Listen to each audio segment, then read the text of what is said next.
Hello everyone, my name is Amara Ubna. I'm a PhD scholar from Ethiopia. Currently, I'm studying my PhD in Indian Institute of Technology, Guwahati. So my presentation title is Strategy for Ergonomic Validations of the Physical Mockup involving limited user trials. So this ergonomic validation is it is a new approach to validate the physical mockup or the prototype, or just to validate using many user trials. So the presentation outline covers the background of the study, objectives of the study, so the methodology, result and discussion. Finally, we will conclude the overall study. So to explore our study, as you know, it is practically impossible to find an individual with a specific percentile for all anthropometric dimension due to lack of proportionality. For example, a person having 5th percentile of the stature may not have the same percentile for the other body dimensions. As you see in the figure, all the person here, have different body proportionality. Some are thin and tall, and some are fat and short. So because of that, due to their unproportional body posture, it may require large numbers of participants to represent the specific percentile of the different body dimensions. However, it may be difficult, it may be time-consuming and costly affair if you consider or conducting the large numbers of populations to represent the intended percentile value. And also, it may not be also the feasible practically in many cases. For my case, actually, I conduct this study because of how I faced a problem for my study, or the physical mockup was constructed in India, but the population that I want to use for physical mockup testing is from Ethiopia, India, Ethiopian Army personnel. So there are only few numbers of Army personnel who are studying with me in Indian Institute of Technology, Guwahati. So therefore, I should check whether their body dimension is compatible or representative for the large populations of Ethiopian Army personnel. So I prefer to use a minimum, the selective way of using for the subject testing. Okay, so the objective of the study is to describe a research strategy of validating the anthropometric compatibility of physical mockup by using the relatively small groups of participants. Okay, so in order to reducing the number of subjects for a user testing, first we start with identifying the key variable that represents the required large anthropometric variable, because for physical mockup testing, we may consider large numbers of anthropometric variables. So considering those all, if you consider all anthropometric variables, we may also conduct many participants or subjects for physical mockup testing. Therefore, we should reduce the anthropometric variable, because some of the variables may be redundant. They may be represented by the other variables. Some of the variables may have the proportional body measurement. So as long as they have the proportional body measurement, we can represent one of it by the other. Okay, so in order to reduce this the anthropometric variables, we use a principal component factor analysis and regression analysis by clustering the closely related variables into factor-wise category, and following with regression analysis, we can identify the important variables that represent the original large variable. Okay, so from the 32 anthropometric variable, we identified the 12 key anthropometric variables that represents the 32 original anthropometric variable, and the rest 20 anthropometric variables were rejected since they have redundant characteristics, okay, with the 12 key anthropometric variables. So we follow the various methods in order to identify this key anthropometric variable in such a way that the variable having factor loading coefficient greater than 60%, the commonality and correlation coefficient greater than 70 were considered to be a higher interpolated variable, and they were rejected or dropped from the minimum data set. But the predictors or the most dominant variable that represents the rest closely related variable and the variable having less commonality and the correlation with respect to their predictor were included a minimum data set.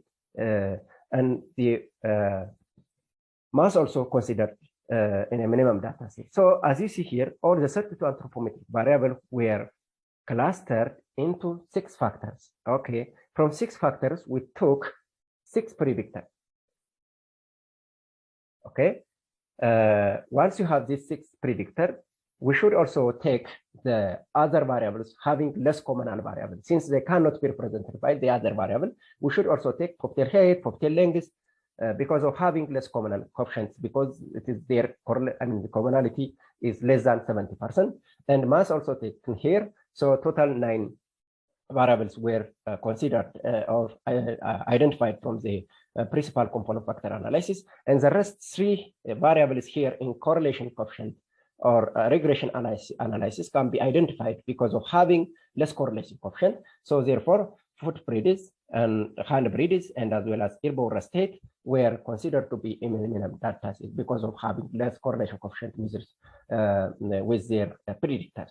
Okay, so total 12 variables were identified. Once we have these 12 key anthropometric variables, we identified the subjects based on these key anthropometric variables. That means each participant should represent the 5th or 95th percentile of this key anthropometric variable in order to identify the minimum number of participants. Okay, so once we have identifying, so we identified actually in our case, we identified 7 participants. So once we have identified these 7 participants, we, they sit or standing properly with casual shoe or clothing and in appropriate sitting and working posture in operational activity. So we can test space clearance, arm reach, posture condition, and view analysis. Okay, so as you see here, all the 12 key anthropometric variable with their 5th and 95th percentiles of the large population were presented along with the measurements of the physical, the 12 key anthropometric measurements of the 7 subjects were presented. Okay, so if you take, for example, stature, the 5th percentile of stature is 161, so it can be represented by the subject 1, and the 95th percentile of stature can be represented by the subject 6 and subject 7. So the 1% can represent at least 1/5 or 95th percentile of the 12 key anthropometric variables. Okay, so as you see here, you have the accommodation test. For example, the first picture shows a person or the squat sitting of the firing posture, a person sitting on firing position to the side, and we can test, the head clearance, the leg clearance, and as well as the desired eye point height with respect to the window. And the second picture shows the driver who is sitting on the driver's seat, and we can test the distance of the control dashboard and the distance of the pedal with respect to the seat, and every important parameters or workspace dimension can be tested. Okay, and the third one shows the standing gunner in a adjustable platform, so we can test whether it accommodates, the space accommodates from 5th to 95th percentile. Okay, this last one shows the gunner in sitting posture. Okay, so as you see here, all the 7 participants or subjects were seated or standing in proper way. So we can test the physical, mock-up workspaces. So as long as the workspaces can accommodate these all 7 participants, the workspace can also accommodate the large population of the Ethiopian Army personnel. Okay, so important parameters can be measured.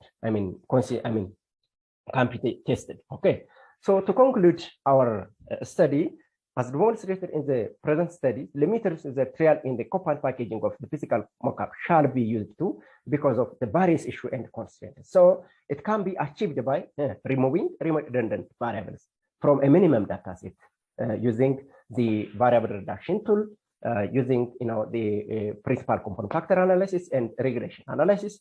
So this evaluation technique is highly helpful for what the confirming accommodation wide range of what the user population. So therefore, it is highly recommended for the researchers and product developers in order to validate their physical mockup, or just using a small numbers of trials during product development process. So it is really helpful since this approach is a new approach for the ergonomic evaluation.